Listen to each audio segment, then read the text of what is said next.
Hi, welcome to Movie Review Mom. I'm the mom and I review the movies. My goal is to give you the heads up on filmmaking quality and content so you can make the best choice for you and your family as to whether or not you want to spend time or money or both watching a specific film. You can also find me on moviereviewmom.com where I have my full written reviews, as well as on Instagram, Twitter, Facebook, and all of those you can find me as Trina Boice or Movie Review Mom.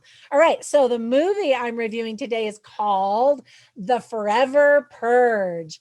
This bloodbath of a movie from Universal Pictures is now available in theaters as well as on paid streaming VOD platforms, not ones like Netflix, but Amazon and that kind of stuff. And by the way, if you want to watch this on Amazon, click down below because I've got a coupon for a free 30-day trial. So you can watch this movie as well as a bunch of other movies for free. I also have a coupon link down there for a discount on Fandango. So check that out. This movie is rated R. It's an hour and 43 minutes. And I'm going to give you my movie review mom grade at the end. But I think I'm going to say some things that are going to give it away. You're going to be able to tell pretty quickly what I thought of this movie.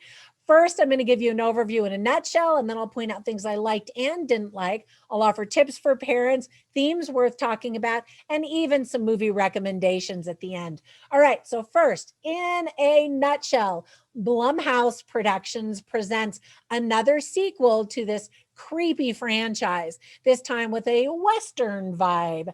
The setting and background are certainly timely as it takes a look at the flood of illegal immigrants coming across the United States border and the violence that has been prevalent during the pandemic.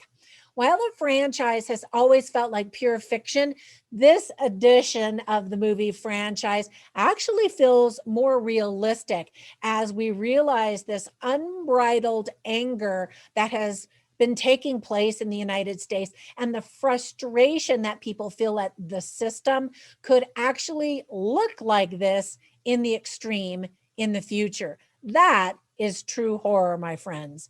This is the fifth and supposed final installment of this uber violent franchise. In this story, all of the rules are broken as a sect of lawless marauders decides that the annual one night purge does not end at daybreak and instead should never end. This is Everardo Gout's feature film directorial debut. He's done some TV stuff, but this is the first time he's done a movie. He also produced this movie along with big name Michael Bay. So obviously Michael Bay was in on the production and gave it a thumbs up. So let me tell you about some of the things that I really liked besides the endorsement of Michael Bay. That's pretty big. Some people are saying that this installment is actually the best in the entire franchise. I actually disagree. I kind of got a little bored and even annoyed at the same time, and those are not good combinations. But as I said, some people are really loving this.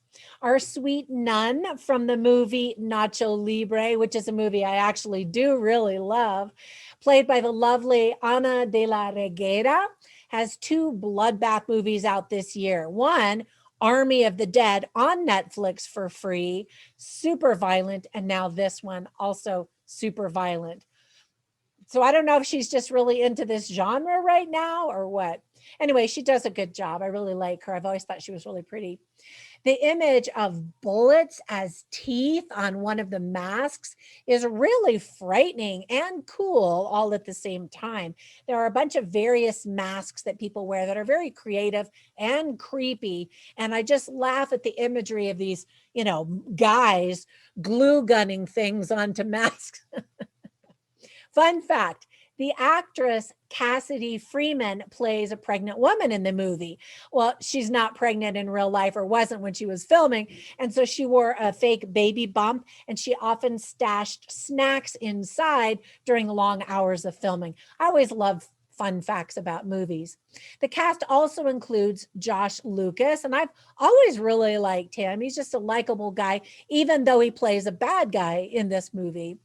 Tenoch Huerta, or Tenoch Huerta, Levin Rambin, Will Patton, another guy I just have always liked, and Cassidy Freeman, among many, many others in this cast. So I think in terms of violence and action and creepiness, the movie gets a thumbs up. But let me tell you about some of the things that I didn't really like about the movie or thought could have been handled better. First of all, you really need to have watched one of the prior movies in the series to understand this universe of the Purge and what it's all about. Because this movie breaks the rules, you kind of have to know what the original rules were, right? So some viewers might be confused by that. If they're just going to see the movie because they want to see a bunch of violence and gore and crazy stuff and not really care about the story, then, knock yourself out.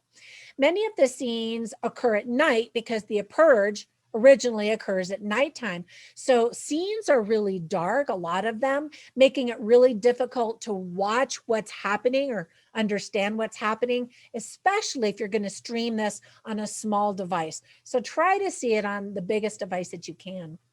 At moments, there is a lot of super fake looking blood and makeup, and it just looks like you're watching a movie. Most of the CGI is pretty bad as well. Some of the set designs are okay. Many of them occur outdoors, but the indoor ones, some of them look like they were created by like a high school drama club. And you're like, what? Wow. There are some cringe-worthy acting moments and extremely shallow, cliched characters. Again, nobody's watching this movie because it's, this incredibly profound script with great writing. They're going to see all the violence generally. And so expect cliched characters. And you don't really get to know the characters really well other than a very surface level. There's a lot of action sequences. Some of them are actually yawn worthy, which kind of surprised me. I hate the shaky cam technique that's used in some of the action sequences. I kind of almost felt like this was a prequel to Mad Max Fury Road. Now, actually, I'm putting this under the things I didn't like. That might be under the category of things I did like, because that's a whole world building movie that did extremely well at the box office and people loved it. So it makes you wonder what would have had to happen for that movie to take place. And so this could be kind of a prequel. It's not, I'm just saying it kind of feels like it could be. There are so many movie posters, I'm not even sure which one is the official one. And I like them all. There are just a lot of them and maybe too many of them. The dialogue is pretty dumb. As I mentioned, the script isn't like Shakespeare or anything like that. For example, one of the characters tells us the names of which firearms are being used whenever he hears them go off.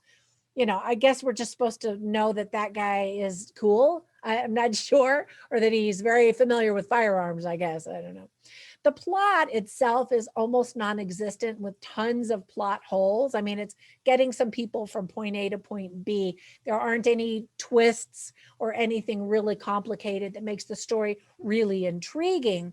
That's not to say that the idea of these borders and the dangers of these borders is definitely worth talking about. I'm getting really tired, however, of woke Hollywood telling me that all white people are evil and terrible and that everyone else is morally superior. That's one of the biggest flaws, I think, of this movie is people don't want to be preached at. And we've heard this message over and over and over again in recent years. And, if you want white guys to buy your tickets at the box office or pay, online, you can't insult them and tell them that they're just horrible people. Anyway, it's an extremely anti-American movie, also a very disturbing trend I'm also seeing more and more lately. The most dangerous aspect of this movie, though, is knowing that there will be people who watch it and think it's super cool and feel justified to use violence to purge America from any and all injustices that they see. And we absolutely saw that during the pandemic with all of the riots that took place. People who felt like they had a grudge and that they were the ones to show show the world that, America was flawed. Well, yeah, America is flawed, but violence is not the answer. And I don't want people to watch this movie and go, yeah, that's what we're going to do, because that's not what we need to do. All right. And off my soapbox, let me give you some tips for parents. First of all, this is not an appropriate movie for kids. There is tons of violence with gory, brutal deaths, high dead body count, various kinds of weapons. Lots and lots of Spanish is spoken with and without subtitles. There's some profanity in English and Spanish, and lots of F-bombs. So again, not a family-friendly flick.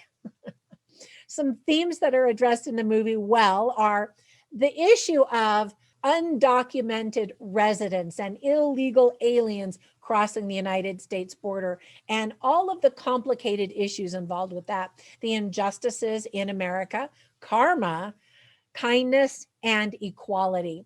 So whenever I watch movies, I write down funny lines and interesting lines so I can kind of give you a taste of what the movie feels like. When I went back to look at my notes, I hadn't written down any funny lines because the movie really does take itself seriously. But I'll share one interesting line with you, and you can see my full movie review at moviereviewmom.com. So this is a line spoken by a character whose name is Caleb Tucker. He's played by Will Patton, and he says, "I always taught my son to be a proud American, but maybe I didn't teach him what that meant." I think that's a line worth talking about for sure. All right, so I want to give you my movie review mom grade. I don't know if you could tell if that's high or low, but I felt frustrated by this movie, and I felt like it was painful to watch this movie, honestly. So ultimately, the movie review mom grade I'm giving this is an F, for all of those reasons that I just now mentioned. It could have been so much better. All right, but before we go, let me give you some recommendations for 3 other movies that I do recommend. One is called Miss Bala. It also addresses the issue of that US-Mexico border, and it stars Gina Rodriguez. I just love her. Anyway, pretty good movie and lots of action.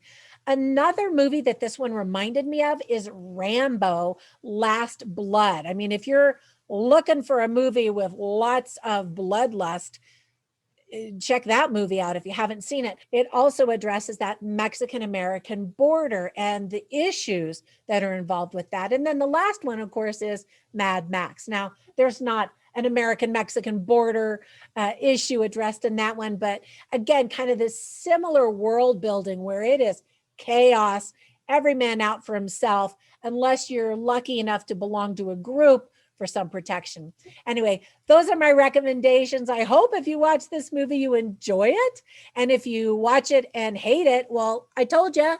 So if you want to get the scoop on other movies, be sure and ring that little bell. It'll notify you every time I upload new movie reviews so you can get the inside scoop and be prepared.